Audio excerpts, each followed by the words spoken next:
क्या हो रहा है मुझे? ये बालक मेरा ही तो पुत्र है, तो इसे स्वीकार क्यों नहीं कर पा रही हूं मैं?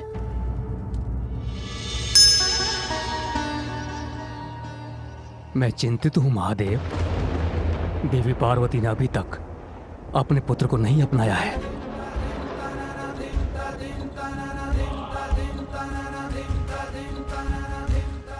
अतीत की छाया जब तक किसी के मन मस्तिष्क पर छाई रहती है उसे कष्ट ही देती है, जिसका एकमात्र समाधान व्यक्ति का शीघ्र अतिशीघ्र उस अतीत से उबरकर वर्तमान को स्वीकार करना। अपने अतीत के प्रति देवी पार्वती का मोह भी अवश्य टूटेगा।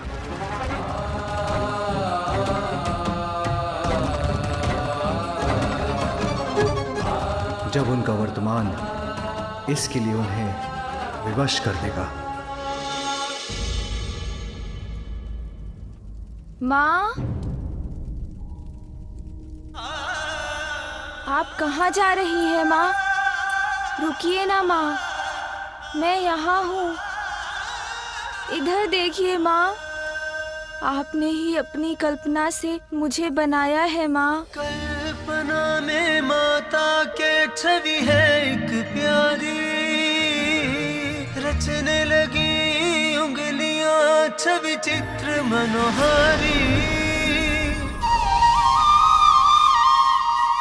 इसीलिए मैं आपका ही पुत्र हूँ और आप मेरी माँ हैं। किंतु महादेव, देवी पार्वती कैसे स्वीकार करेंगे अपने पुत्र को? ब्रह्मदेव, एक बालक तो अपनी माता के हृदय का ही अंश होता है। अपने हृदय को भला कोई कैसे नकार सकता है?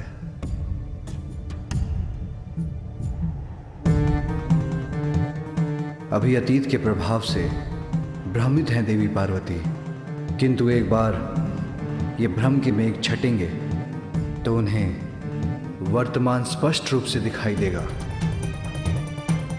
वो अपने पुत्र को इस रूप में पूर्व से कहीं अधिक स्नेह देंगी।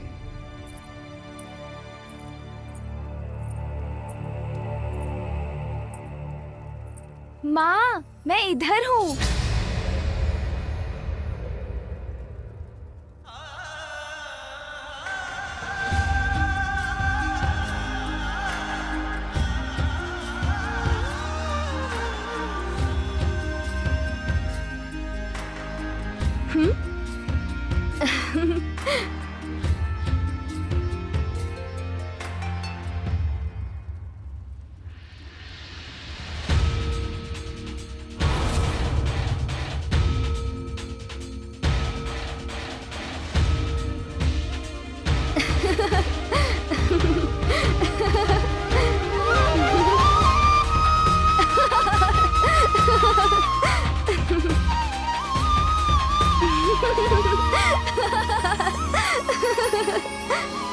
माँ, इधर देखिए।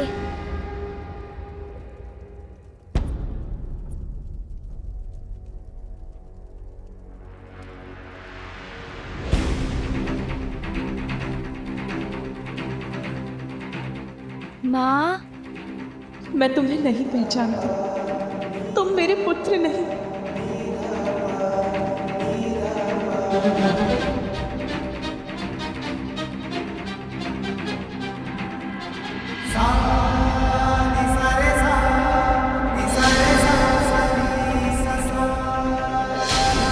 माँ मुझसे दूर क्यों जा रही हैं? हमारा कार्य तो पूर्ण हो गया, फिर हम यहाँ रुके क्यों हैं? मेरे विचार से अब हम देवताओं को प्रस्थान करना चाहिए। नहीं इंद्रदेव, अभी वो समय नहीं आया है। यदि मैं आपके स्थान पर होता तो यहाँ से जाने का विचार तब तक नहीं करता जब तक कि देवी पार्वती अपने पुत्र को गजमुख के साथ स्वीकार नहीं कर लेती। क्योंकि यदि उनकी क्रोधाग्नि पुनर्जागृत हो गई और उन्होंने अपना रौद्र रूप धारण कर लिया तो आप सभी पुनः संकट में आ जाएंगे। मेरे स्वामी उचित कह रहे हैं। हम सबको देवी पार्वती की सहायता के लिए यहाँ उपस्थित रहना चाहिए। जैसी आपकी आज्ञा प्रभु। नहीं नहीं, मेरा पुत्र तो। माँ,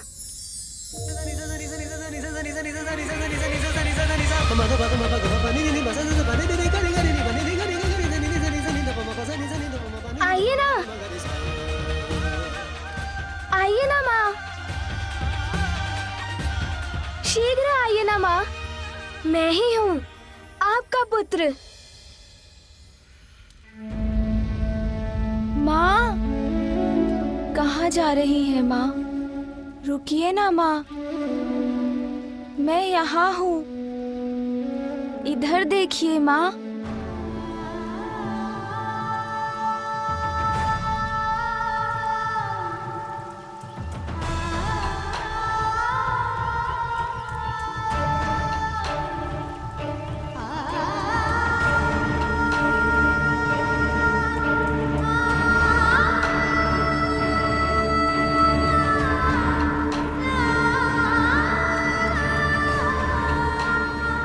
माँ, मुझे आप एक लोरी सुनाकर सुला दो ना।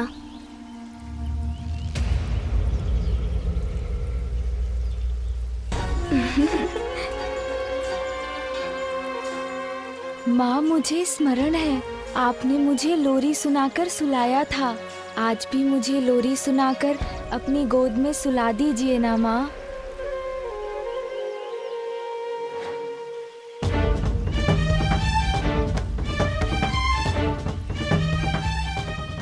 नहीं नहीं, मेरा पुत्र तो। माँ,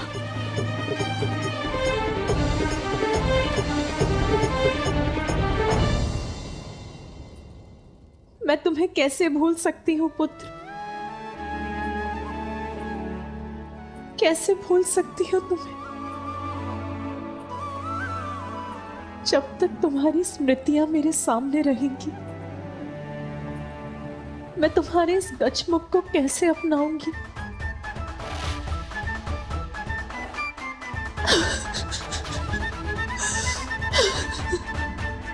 मेरे अनुसार नेत्र पिता के हैं, किंतु इनकी सौम्य और मन भावन मुस्कान आपकी है देवी पार्वती। कितनी मनमोहक मुस्कान है, जैसे चारों दिशाओं को प्रकाशित कर रही हो। आओ पुत्र, यहाँ आओ, मैं तुम्हारा जीवन धन धान्य से संपन्न कर दूंगी। इतनी प्रशंसा मत कीजिए इनकी। इतनी प्रशंसा से कहीं किसी की कुदृष्टि ना लग जाए। पुत्र,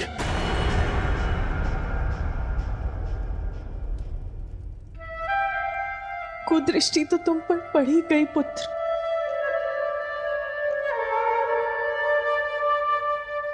माँ,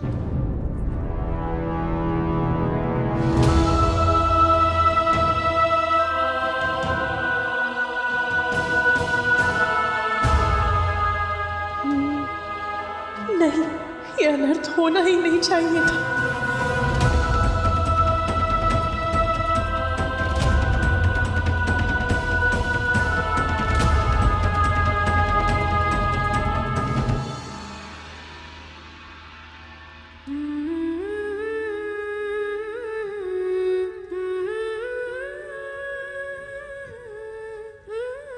मैं मन से प्रयास कर भी रही हूं,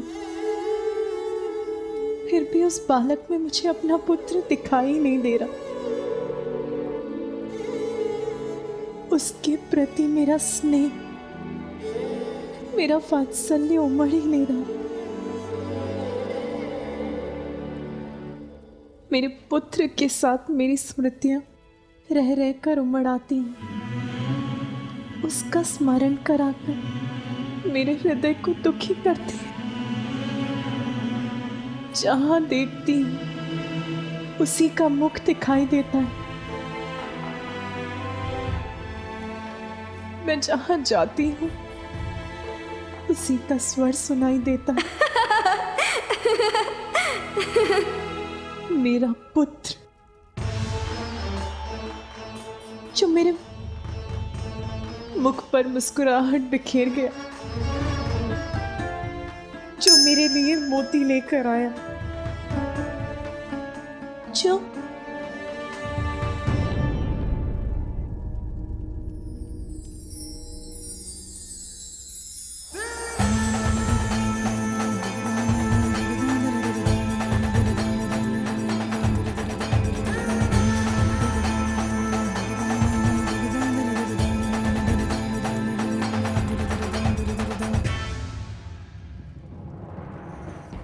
माँ,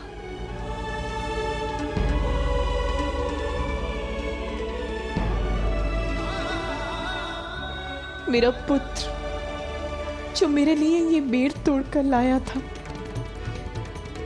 अब कौन हंसाएगा मुझे? माँ, कौन बेर तोड़कर लाएगा मेरे लिए? किंतु माँ, मैं तो आपका वही पुत्र हूँ, फिर आप दुखी क्यों हो रही हैं माँ? मैं तो अभी भी आपके मुख पर मुस्कुराहट ला सकता हूँ। मैं वो सब कर सकता हूँ माँ जो मैंने पूर्व में किया था। मैं अभी माँ के लिए पुनः बेर ले आता हूँ और उन्हें प्रसन्न करता हूँ।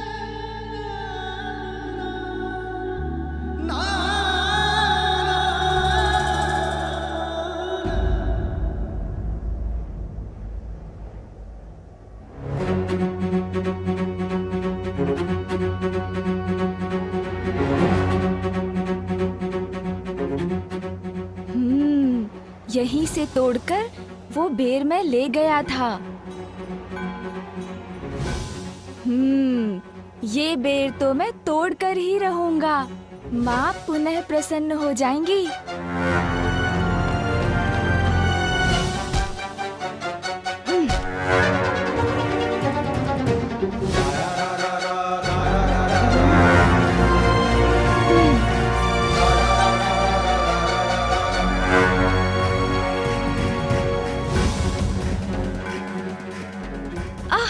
मेरे नवीन कान जी, आप ऐसी तीव्रता से फड़फड़ाएंगे तो मेरा ध्यान भटक जाएगा।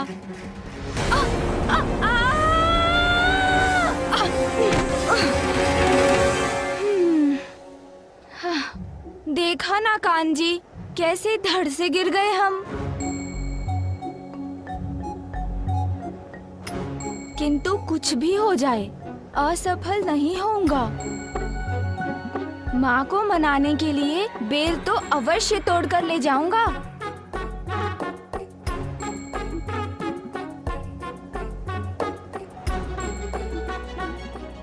कान जी, अभी हमारा एक दूसरे से उचित परिचय तो नहीं हुआ है, फिर भी हम तो एक ही हैं, तो मेरी सहायता कीजिए। इतना तीव्र मत फड़फड़ाया कीजिए।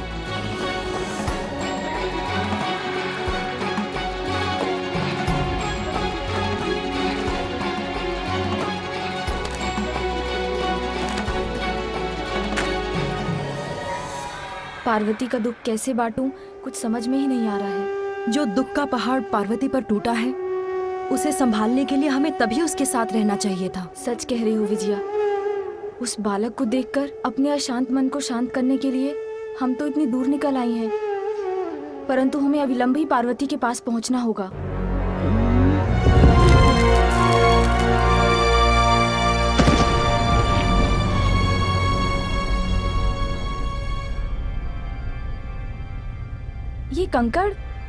ये कंकड़ कहाँ से गिर रहे हैं?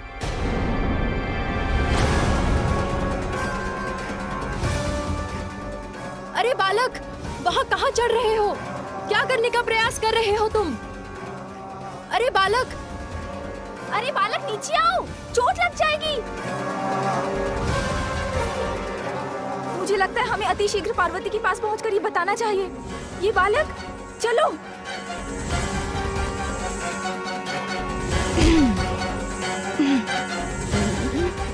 वहाँ तक तो मैं पहुँच कर ही रहूंगा। बेर तोड़कर ले जाऊंगा तो माँ पुनः मुझसे प्रसन्न हो जाएंगी।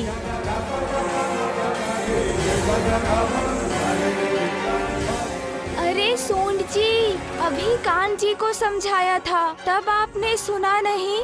आप सभी नवीन अंगों को एक एक करके समझाना पड़ेगा मुझे। इतना महत्वपूर्ण कार्य है, उसमें मुझे रोकिए मत, सहायता कीजिए मेरी।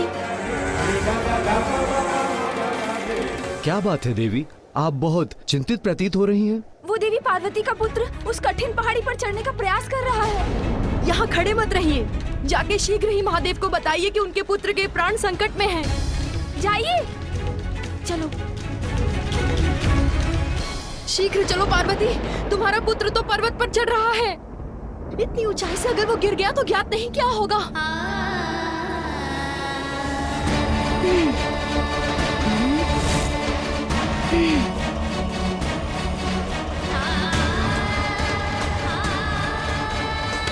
बस अब तो मैं वहां पहुंचने ही वाला हूँ।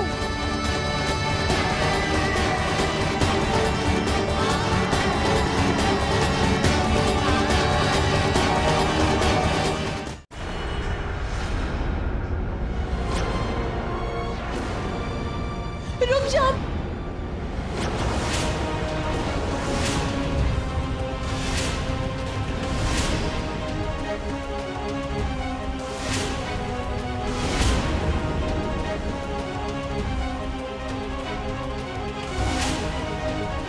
तुम वहां ऊपर क्या कर रहे हो?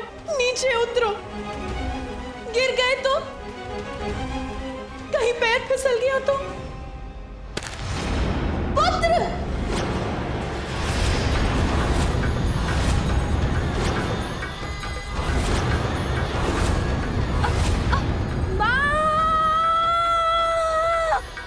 मैं माँ के लिए बेर नहीं तोड़ सका। माँ! माँ! पार्वती,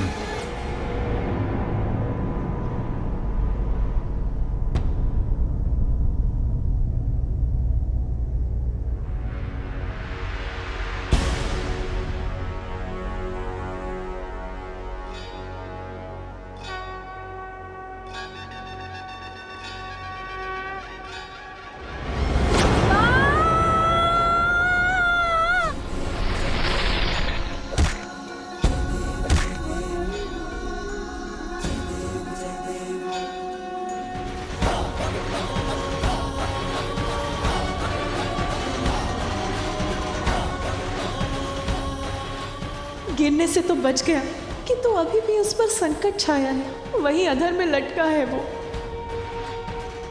माँ, इधर देखिए ना माँ, कुछ भी तो नहीं हुआ मुझे। मैं तो पूर्ण रूप से सुरक्षित हूँ माँ।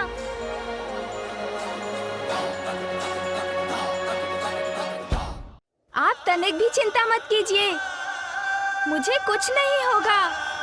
मैं तो आपके साथ रहने आया हूँ माँ, आपसे बिछड़ने के लिए नहीं। अभी किसी प्रकार सुरक्षित नीचे उतर आए। अरे वाह सोन जी, मुझे गिरने से तो बचा लिया आपने, किंतु अब माँ देख रही हैं, इसलिए अभी मुझे शीघ्रता से अपना कार्य पूर्ण करना होगा।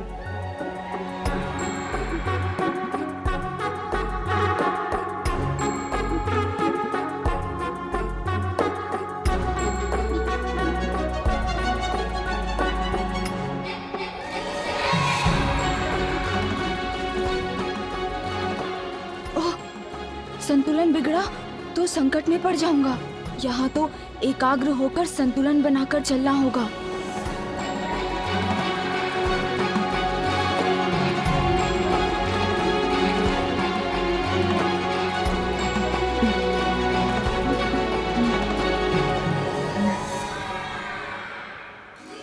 लो, यहाँ तक तो पहुँच गया। अब एक बार पुनः ऊपर जाता हूँ। स्वामी, ये पुनः ऊपर क्यों चढ़ रहा है? आप उसे रोकने के लिए कुछ कर क्यों नहीं रहे? कुछ कहिए स्वामी, कुछ करिए, उसे किसी प्रकार से सुरक्षित नीचे लौटा लाइए। महादेव, देवी पार्वती अपने पुत्र को लेकर चिंतित है और उसकी रक्षा की गुहार लगा रही है, इसलिए आप इस तरह शांत ना रहिए। कुछ कीजिए महादेव और इस बालक को ऊपर चढ़ने से रोकिए। श्री हरि नारायण, संसार की प्रत्येक घटना के समान यहाँ जो घटित हो रहा है उसके पीछे भी एक बहुत बड़ा कारण है और इसका परिणाम भी निश्चित ही है। उसका विचार कीजिए और बताइए, क्या माँ और पुत्र के बीच जो यहाँ हो रहा है उसे मेरे हस्तक्षेप के बिना होने देना क्या उचित नहीं? ध्यान से पुत्र।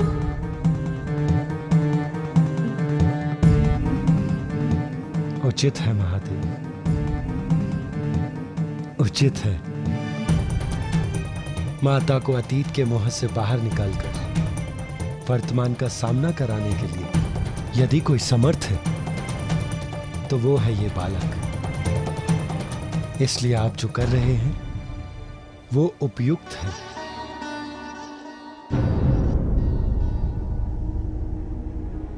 ये कैसा हट है? ये फिर ऊपर क्यों चढ़ रहा है? हाँ, यही तो है वो बेर जो माँ को प्रिय है। इन्हें माँ को दूंगा तो वो मुझसे अवश्य प्रसन्न होंगी।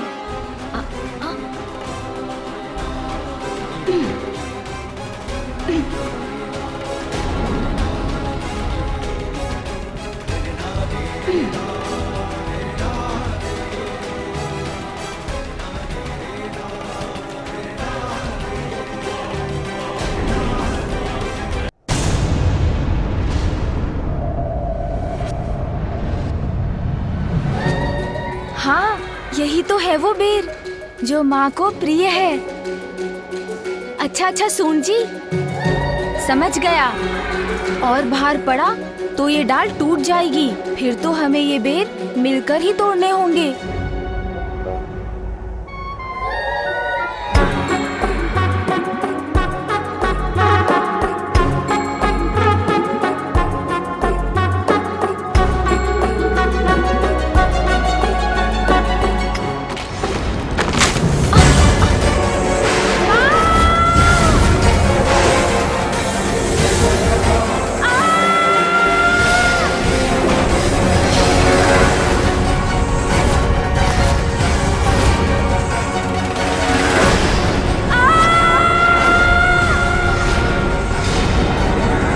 देह को सीधा कर लेता हूँ, फिर इसके ऊपर चढ़कर नीचे जाने में तो बहुत आनंद आएगा। आहा, इस डाल को वाहन बनाकर तो बहुत आनंद आ रहा है मुझे।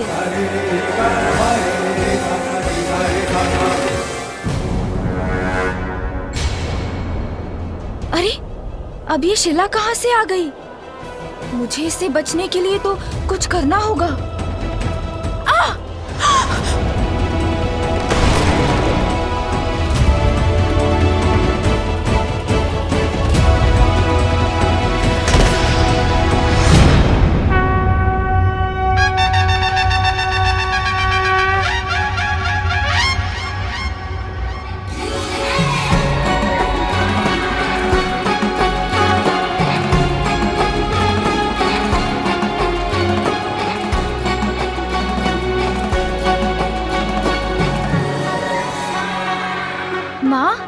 माँ देखिए मुझे, मैं लौट आया और तनिक भी आहत नहीं हुआ मैं। देखिए ना माँ।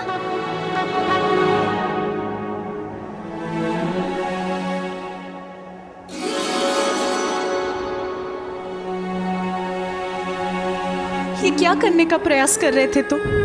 अपने आप को ऐसे संकट में क्यों डाला तुमने? तुम इस संकट में देखकर कितनी दुखी थी मैं, ये जानते भी हो तुम। क्यों बार बार ऐसी पीड़ा देते हो मुझे? बताओ मुझे, उत्तर दो। इतनी ऊंचाई से नीचे गिर के तुम्हें कुछ हो जाता तो कितना कष्ट होता मुझे। इसका एक बार भी विचार किया तुमने?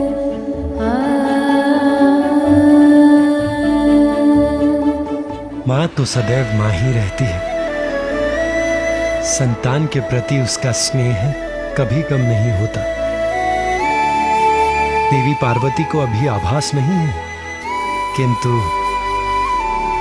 उनका पुत्र प्रेम अधिक समय तक छिपा नहीं रह सकेगा। माँ, मैं तो आपके लिए कुछ लेने गया था। मेरे लिए? अच्छा दिखाओ मुझे, क्या लेने गए थे? दिखाओ क्या है तुम्हारे हाथ में? माँ, मैं तो आपके लिए बेर लेने गया था।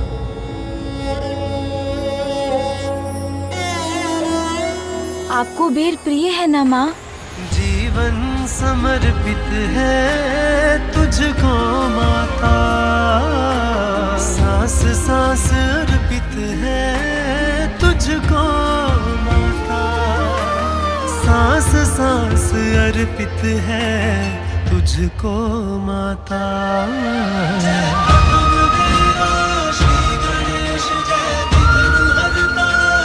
ये लीजिए बेर माँ। माँ, मैं तो आपका वही पुत्र हूँ। मैं आपके लिए कभी भी बेर तोड़कर ला सकता हूँ, आपकी सेवा कर सकता हूँ माँ।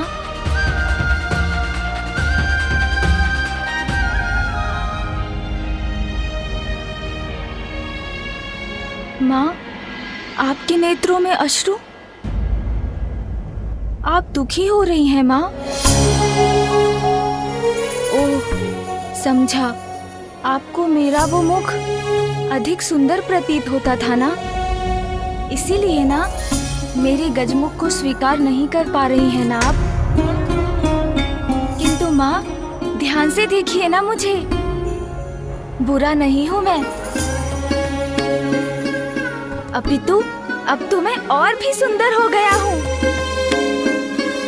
आपको मेरी बात पर विश्वास नहीं हो रहा है ना माँ? आपको बता देता हूँ माँ कि मैं कैसे और अधिक सुंदर हो गया हूँ। कितने मीठे बोल हैं इसके, मैंने अभी तक उन पर ध्यान क्यों नहीं दिया? माँ देखिए, मेरा वो मुख और छोटे छोटे कान सुंदर तो थे, किंतु उन्हीं के कारण तो इतने बड़े संकट में पड़ गया था मैं। किसी की बात ही नहीं सुनी, बड़े बड़े बोल बोलता चला गया। बस भिक्षुक बस, अब मैं आपके मुख से एक भी शब्द नहीं सुनना चाहता। उद्दंडता करता गया।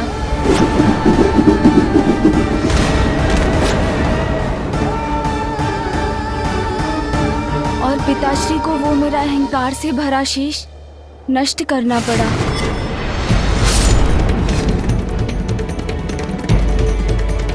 माँ, मैंने उचित सुना है ना कि सुनने से तो ज्ञान बढ़ता है, इसीलिए जो अधिक सुनते हैं और कम बोलते हैं वही बड़े ज्ञानी बन पाते हैं, है ना माँ?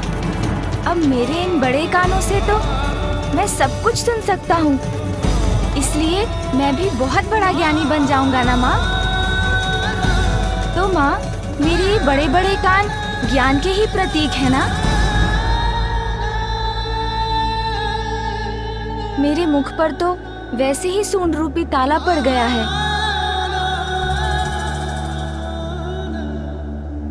जो मुझे कम बोलने के लिए प्रेरित करता है। इसलिए मैं अब आवश्यकता से अधिक बोल ही नहीं सकता। अरे, इतनी अल्पायु में ही ये तो इतना बड़ा ज्ञानी बन गया, कैसी बुद्धिमानी की बातें कर रहा है।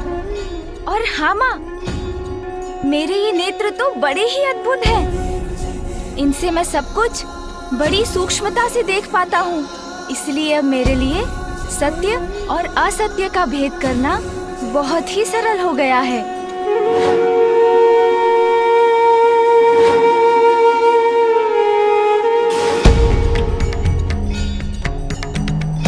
जिन नेत्रों से मैं अपने पिता को नहीं पहचान सका, एक बार किसी जलाशय में स्वयं को झांक कर देखिए, भिक्षुक या भैरूपिया ही प्रतीत होते हैं। उन नेत्रों का मुझे क्या लाभ माँ? किंतु अब इन नेत्रों से जो दृष्टि मुझे प्राप्त हुई है, उसके कारण भविष्य में मुझसे कभी भूल नहीं होगी। इसलिए मेरे लिए तो ये नेत्र अत्यंत सुंदर हैं, है ना माँ?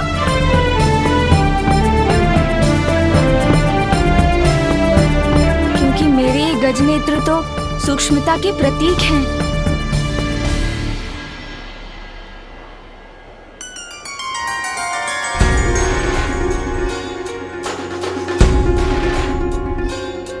हाँ हाँ सोन जी, इतनी अधीरता मत दिखाइए। मैं तो माँ को आपके ही बारे में बताने वाला हूँ, इसलिए धैर्य रखिए, चिंता मत कीजिए।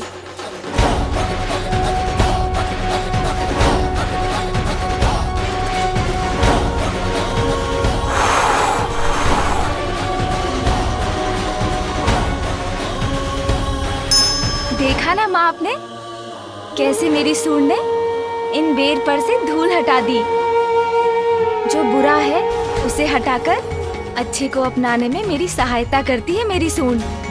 इसलिए मेरी सूंड तो अज्ञानता को मिटाकर ज्ञान को ढूंढने की प्रतीक है माँ।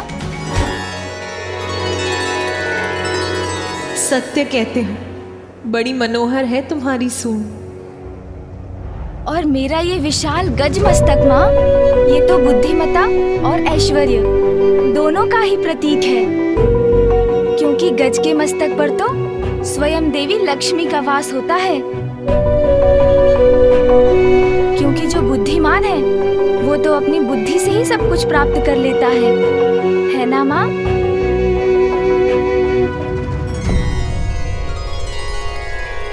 यदि मेरा ये मस्तक पूर्व में भी होता तो माँ, मैं किसी से युद्ध नहीं करता।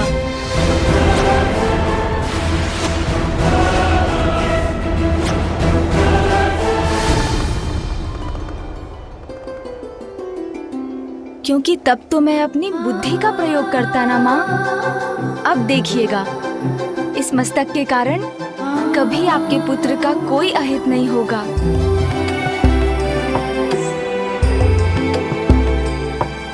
माँ, अब तो आपको विश्वास हो गया है ना?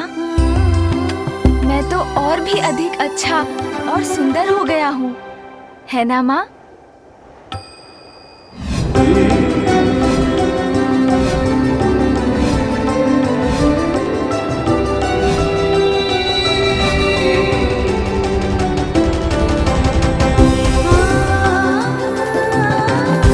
इसका यही रूप तो सर्वप्रथम मेरी इस कृति के रूप में उजागर हुआ था।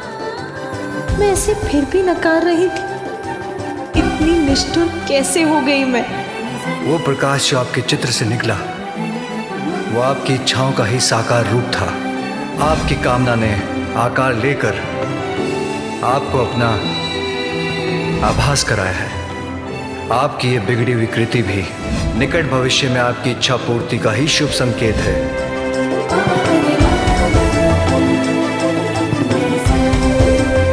प्रत्येक बड़ी घटना के पीछे एक बड़ा कारण होता है पार्वती। तुम्हारे पुत्र ने तुम्हारी कृति के माध्यम से तुम्हें अपने आगमन का संकेत पूर्व में ही दे दिया था पार्वती।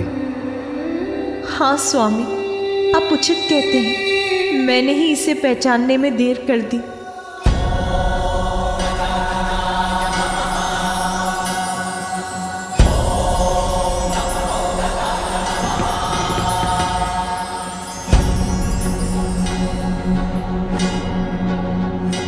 अब किसी भ्रम में नहीं रहूंगी।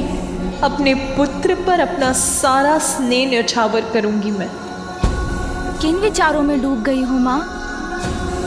मुझे बताइए ना। मैं अच्छा हूँ ना माँ?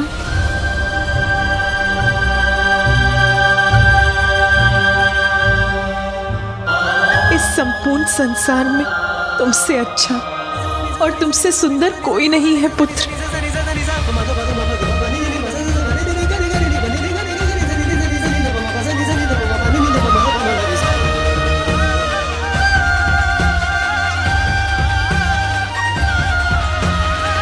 पुत्र प्रेम में इतना बह गई माता कि इस गजमुख को भी स्वीकार कर लिया। किंतु उचित ही है, क्योंकि हम देवताओं का हित तो इसी में निहित है।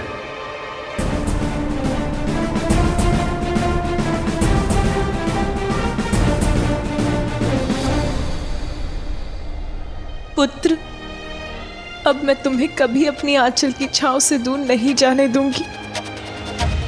तुम्हें अपने पास रखकर सदा तुम्हारा ध्यान रखूंगी, तुम्हारी रक्षा करूंगी।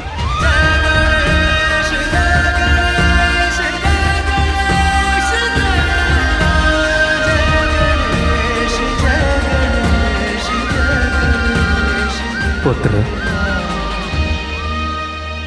आज तुम्हारे ही कारण तुम्हारी माता पुनः प्रसन्न हुई हैं।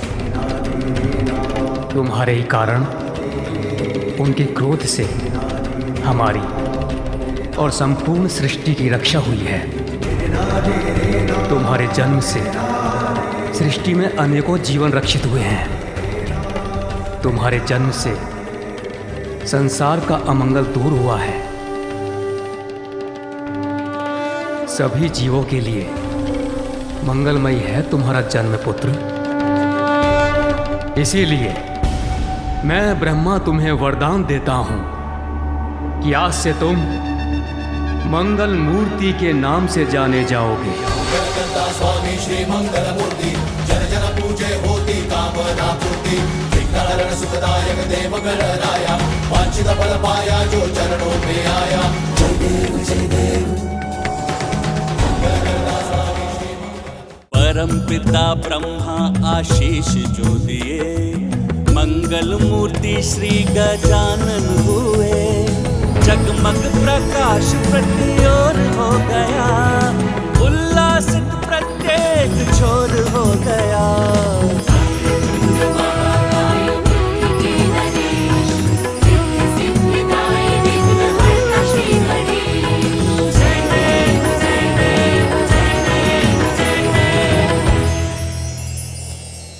मेरे पुत्र को ये मंगलमय आशीष देने के लिए आपको अनेक धन्यवाद ब्रह्मदेव।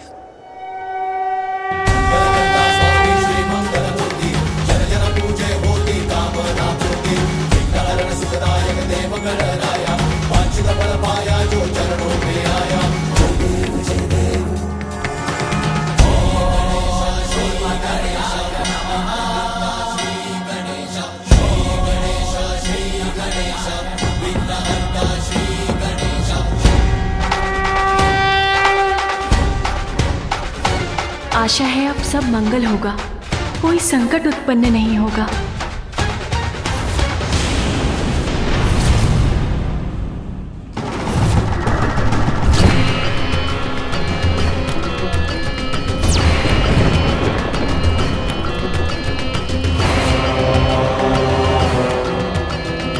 असुर सम्राट गजमुखासुर की, असुर सम्राट गजमुखासुर की, असुर सम्राट गजमुखासुर की,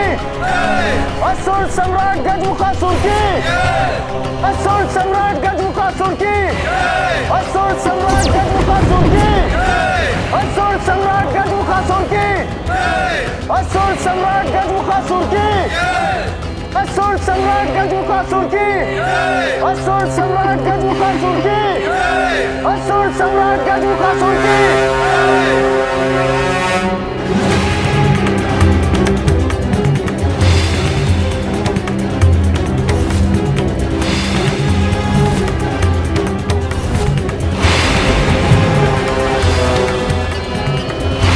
असुर सम्राट गजमुखासुर की, असुर सम्राट गजमुखासुर की, असुर सम्राट गजमुखासुर की, असुर सम्राट गजमुखासुर की। सर्वत्र हो असुर साम्राज्य का विस्तार, चहुं दिशाओं में अशुभ ही अशुभ हो, छा जाए अशुभ का अंधकार, देवताओं का विनाश हो। यह है मेरा संकल्प।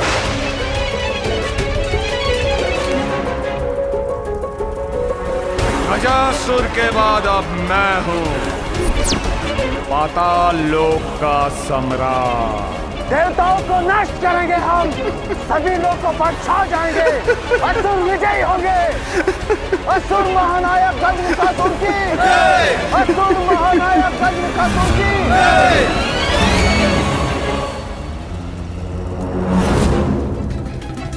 सेनापति, क्या हमारी असुर सेना देवलोक पर आक्रमण करने के लिए तैयार है?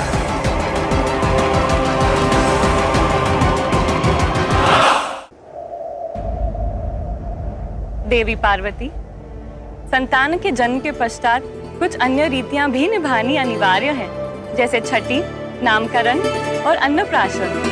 हाँ देवी पार्वती, हमें तो अब आपके पुत्र के छठी के उत्सव में निमंत्रण की प्रतीक्षा है। अवश्य। मेरे हृदय में व्याप्त आनंद एक भव्य आनंदोत्सव का रूप अवश्य लेगा देवी सरस्वती।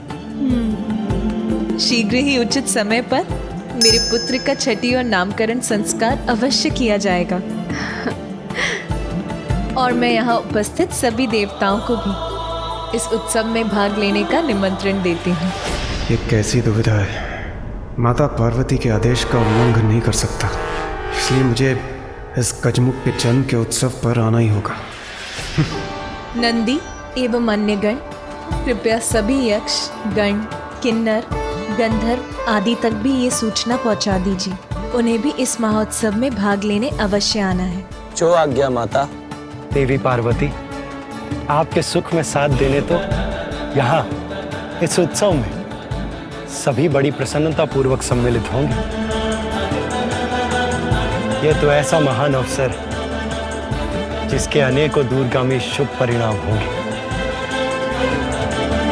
क्योंकि आपके पुत्र के रूप में कैलाश में ऐसी दिव्यता का जन्म हुआ है जिससे सदा संसार का मंगल होगा। मैं तुम्हें अपार स्नेह दूंगी पुत्र, किसी संकट का साया तुम पर नहीं पड़ने दूंगी। असुर सम्राट गजमुखासुर, देखिए मुझे और देखिए हमारी सेना का उत्साह। असुर सम्राट गजमुखासुर, आपके नेतृत्व में हमारी असुर सेना कहीं भी आक्रमण करने के लिए तैयार है, क्योंकि इससे अधिक तैयारी की भला हमें क्या आवश्यकता।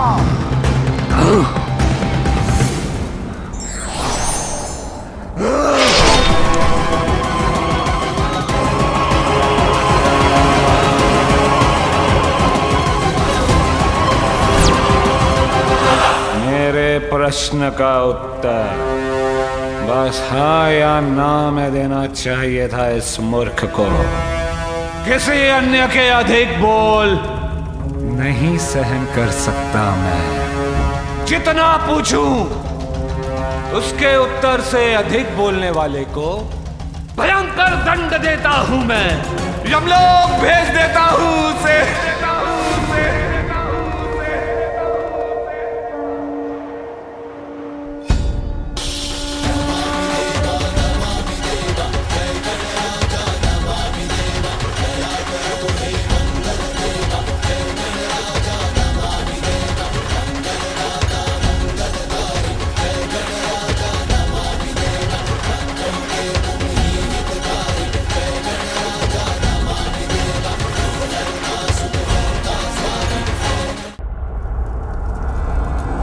अभी तो तुम सभी को ज्ञात हो गया होगा कि मेरी आज्ञा का पालन ही तुम्हारी रक्षा कर सकता है। और यदि कोई तुम्हारी आज्ञा का पालन ना करे और वही करे जो तुम्हें प्रिय नहीं, तब तुम क्या करोगे गजमुखासुर?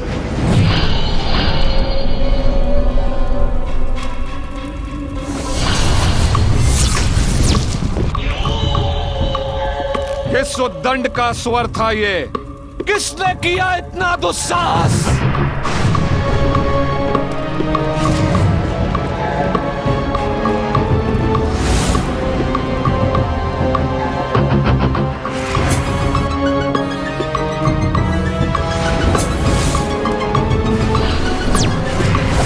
दंडता नहीं गजमुखासुर, ये चुनौती का स्वर है जो मैं तुम्हें दे रहा हूँ। यदि साहस है तो युद्ध करो मुझसे और अपनी श्रेष्ठता प्रमाणित करो। चुनौतियां तो मुझे अत्यंत प्रिय है मूर्ख, क्योंकि मुझे चुनौती देने वाला मृत्यु के मुख में ही प्रवेश करता है, और किसी को मृत्यु देना मुझे विशेष आनंद देता है।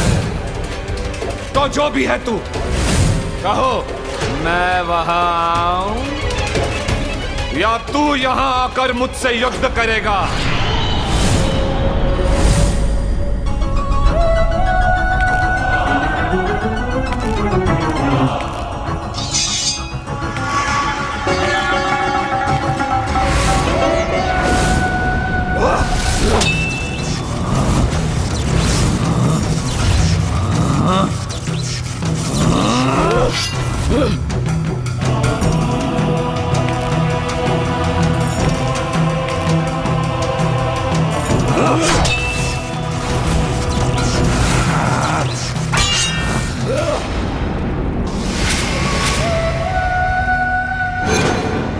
अब मेरा वार तेरा संहार करेगा मूर्ख। मुझे चुनौती देने का दंड तो तुझे अवश्य प्राप्त होगा।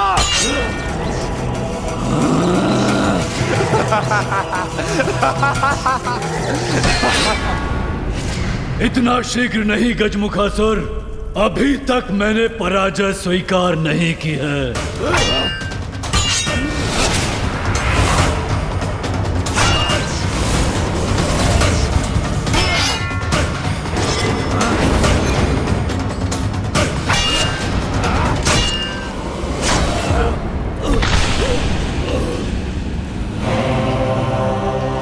असुर हो इसलिए ये तो नहीं कहूंगा कि अपने अंतिम समय में ईश्वर का स्मरण कर लो, किंतु अत्यंत भाग्यशाली हो तुम, क्योंकि अभी यही मेरे हाथों तुम्हारा संहार होगा। अपने प्राण त्यागने के लिए तैयार हो जाओ। हाँ?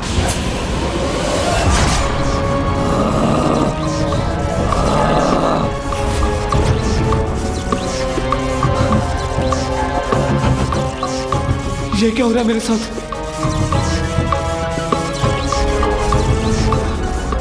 ये कैसी शक्ति का प्रयोग कर रहा है मुझ पर, जिसने मुझे अपने प्रभाव से ही जड़ कर दिया।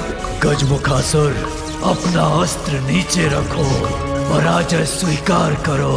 इस मायावी ने तो किसी माया में बांध दिया है मुझे। कैसे मुक्त हूं मैं तुमसे दुर्बल हूं, तुम विजय हुए। मैं पराजय स्वीकार करता हूं, तुम मेरे सिंहासन पे स्थापित हो जाओ, मैं तुम्हारा सेवक बनूंगा।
असुर सम्राट बन गए। सिंदूरा।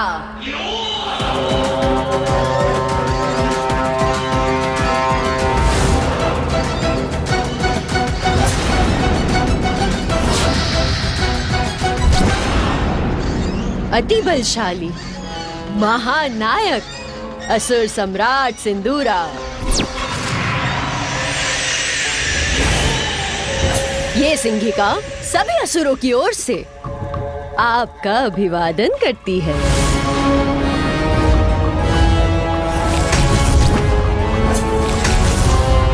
असुर महानायक सिंदूरा की, असुर सम्राट सिंदूरा की, असुर सम्राट सिंदूरा की, असुर महानायक सिंदूरा की।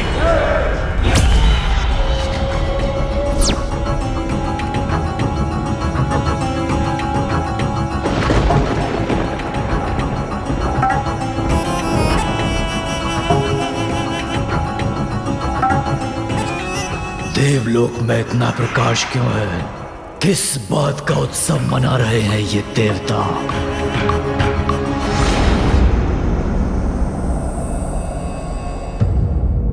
वक्रतुंड महाकाय बुद्धि के नरेश, रिद्धि सिद्धिदायी विघ्नहर्ता श्री गणेश। लक्ष्मी नारायण ब्रह्मा व शारदा, इंद्र सहित सारे देवी व देवता, पार्वती सुत को आशीष दे रहे, कैलाश से सब प्रस्थान ले रहे। दिव्य अनुपम दृश्य उत्पन्न हुआ, हर्षित अचंभित देखे का।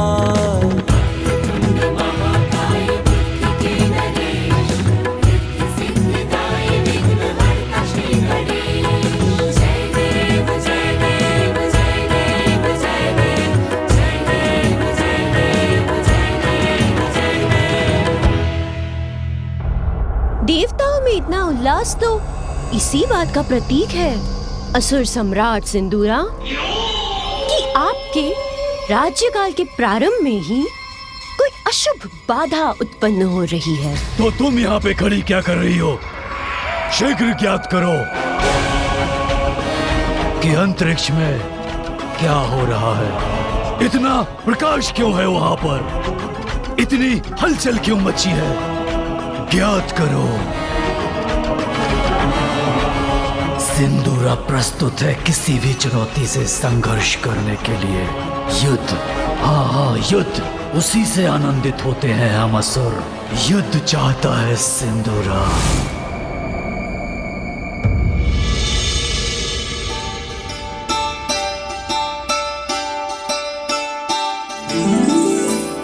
जया, जब मैंने तुम्हें कहा था कि मैं पुष्प लेकर आ रही हूँ तो तुम मेरी थोड़ी प्रतीक्षा ही कर लेती। चंपा के पुष्प प्रिय है पार्वती को, किंतु तुमने चमेली के पंखुड़ियों से उसका आसन सज्जित कर दिया। क्यों भला? मेरे कहने पर एक गण मेरे द्वारा चुने हुए चंपा के पुष्प लेकर आया है मेरे साथ। वैसे विजया, तुम्हारा वो गण और चंपा के पुष्पों की डलिया कहाँ है? वहाँ। कहाँ?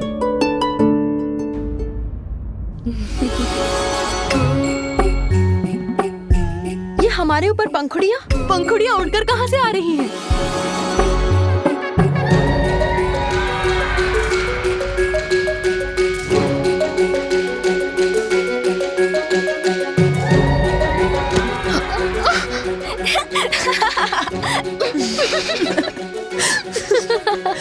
ये डलिया, मेरा मस्तक, मेरे नेत्र ढक गए इससे।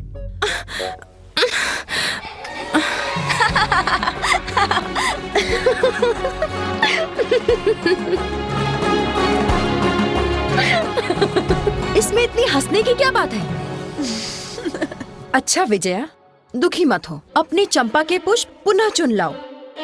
तब तक मैं इस आसन को चमेली के पुष्पों से ही सज्जित करती हूँ।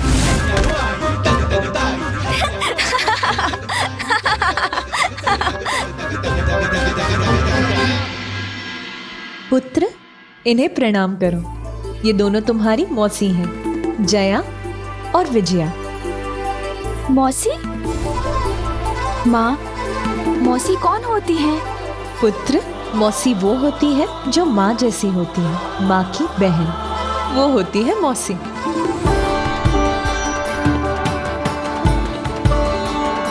तब तो ये भी मुझे उतना ही स्नेह देंगी जितना आप देती है। जया मौसी, ये अपनी सूंड मेरी ओर क्यों बढ़ा रहा है?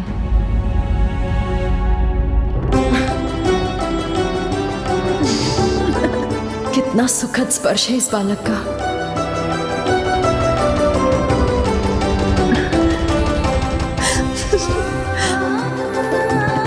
मेरे मन को आनंदित कर दिया इस बालक ने अपने कोमल सुखदायी स्पर्श से। उचित कहा था तुमने, तुम्हारी माँ के समान दुलार करूंगी तुम्हारा।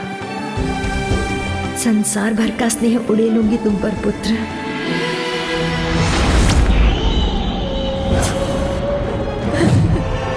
सुनाओ जो समाचार लाई हो सिंहिका। महानायक, असुर सम्राट सिंदूरा, देवलोक में जो दिव्य उत्सव की हलचल थी वो एक बालक के कारण हुई थी। बालक? कैसा बालक? किसका बालक? मेरे गुप्तचरों के अनुसार उस बालक ने कैलाश में जन्म लिया है।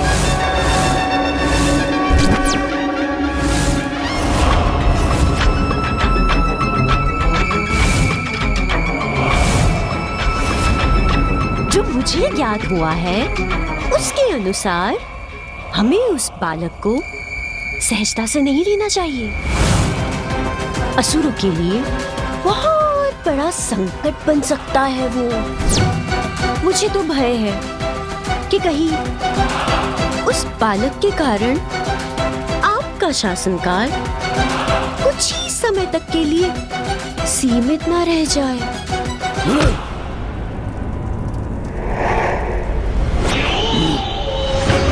सर्वशक्तिशाली, सर्वशक्तिमान अजय हूं मैं। तीनों लोकों में मुझे कोई पराजित नहीं कर सकता। एक बालक संकट बनेगा मेरे लिए, ये कह रही हो तुम?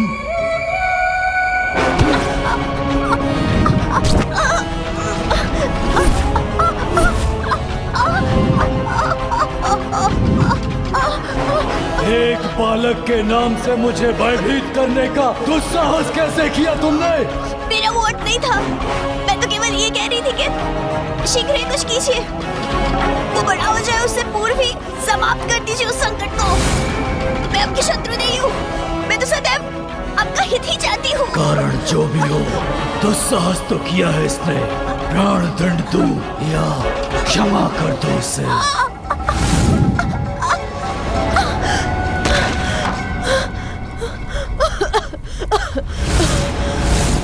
कहाँ जा रहे हो असुर सम्राट सिंदूरा? वही जहां मेरे समस्त प्रश्नों के उत्तर मिलेंगे। तुम्हारे जैसी वृद्धा कुटिला को मारकर मैं अपने बल का अपमान नहीं करूंगा। इंद्र को जाके ललकारूंगा मैं।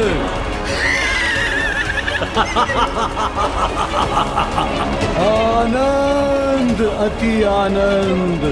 यदि देवराज मुझे उत्तेजित करेगा, फिर उसे मैं अपने बल से प्रताड़ित करूंगा।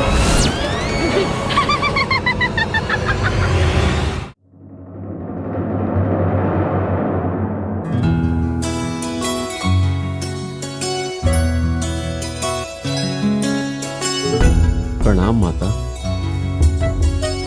माता मैं ये पुष्प लाया हूँ, इन्हें कहाँ रख दूं? आपका स्मरण है मुझे नंदी जी।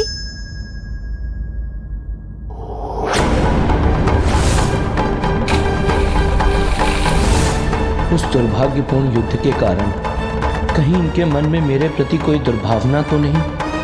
आपने ही मुझे मेरे पिताश्री की कथा सुनाकर मेरा मनोरंजन किया था ना?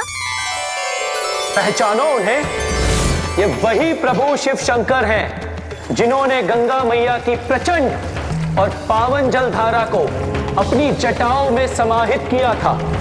अतीत के अंक में तो अच्छे बुरे सभी प्रकार के अनुभव छिपे होते हैं। जो अतीत में घटी बुरी घटनाओं को भुलाकर अच्छी घटनाओं का स्मरण रखे, वो नकारात्मकता को त्याग कर सकारात्मकता की ओर बढ़ता है। माता पार्वती के पुत्र का व्यक्तित्व भी अपनी सकारात्मकता के गुण से अवश्य निखरेगा। पुत्र, ये शिलाद पुत्र नंदी हैं, महादेव के वाहन और उनके मुख्य गण।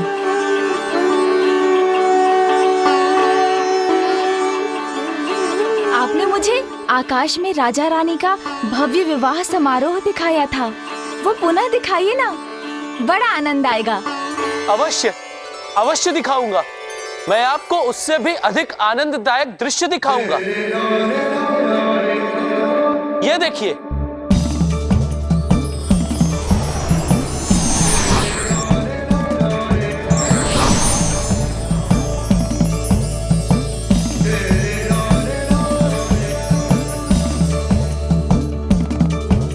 देखिए माँ, वो देखिए, पिताश्री और आप, और वो मैं हूँ, आप दोनों के साथ। आकाश में कितना आनंद आ रहा है ना, कितना लुभावना दृश्य है माँ। इतना सुंदर दृश्य दिखाने के लिए आपको अनेकों धन्यवाद नंदी जी। नंदी जी से तो ये प्रसन्न हो गए, किंतु मैंने तो इन्हें कोई दृश्य नहीं दिखाया था, बस युद्ध ही किया था। तो मुझसे तो ये अवश्य ही रूखा व्यवहार ही करेंगे। बहुत शक्तिशाली है ना आपके सिंह। मुझे आपका पराक्रम भली भांति स्मरण है, किंतु वो तब की बात थी। अब तो आप मेरे मित्र बनेंगे ना।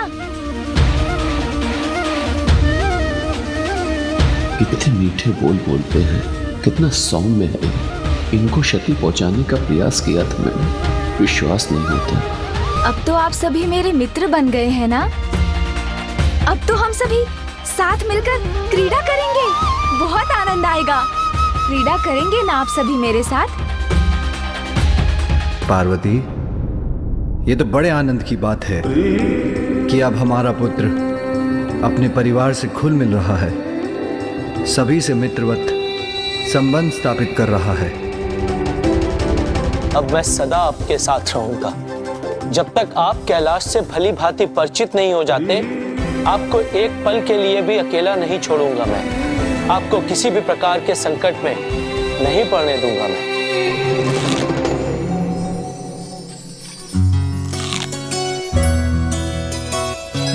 मुझे कुछ ध्वनि सुनाई दे रही है। सूंड जी को भी कुछ सुगंध आ रही है। माँ, क्या मैं विजया मौसी के साथ पुष्प चुनने जा सकता हूँ? हाँ पुत्र, जाओ, किंतु मौसी के साथ ही रहना। एक पल भी उनसे दूर होकर खो मत जाना। अब मैं तुम्हें किसी और संकट में पड़ते हुए देखना नहीं चाहती।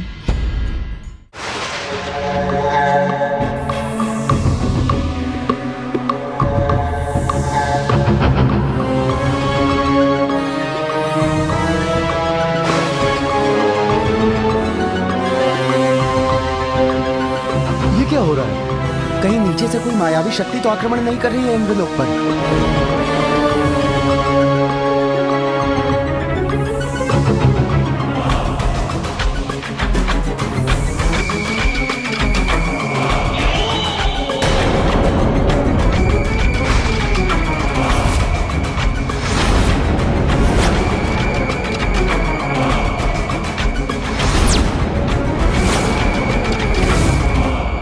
जो भी हो, चले जाओ यहाँ से। हम इंद्रलोक के प्रहरी हैं, हम तुम्हें अंदर नहीं जाने देंगे।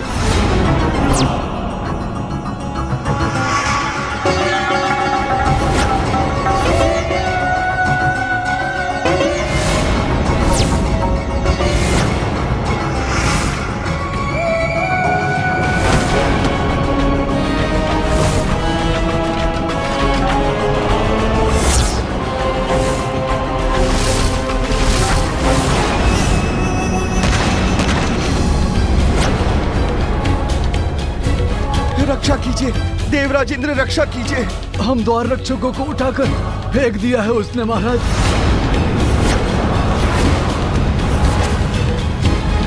कैसा हीन परिहास है ये कैसी असुर शक्ति है जो इंद्रलोक की सुरक्षा को ध्वस्त कर मुझे देवराज इंद्र को चुनौती देने का दुस्साहस कर रही है।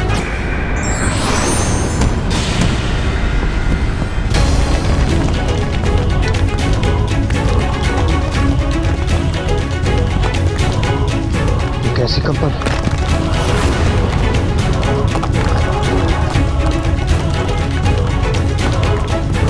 किस भयंकर शक्ति का दुष्प्रभाव है यह? इंद्रलोक पर किसका आक्रमण है?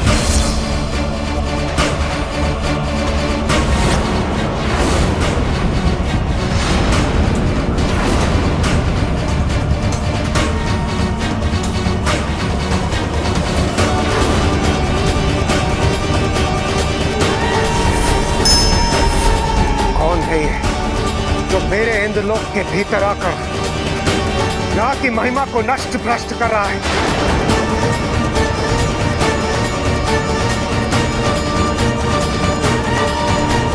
कौन है ये जो यहाँ के वातावरण को प्रदूषित कर रहा है? कौन है?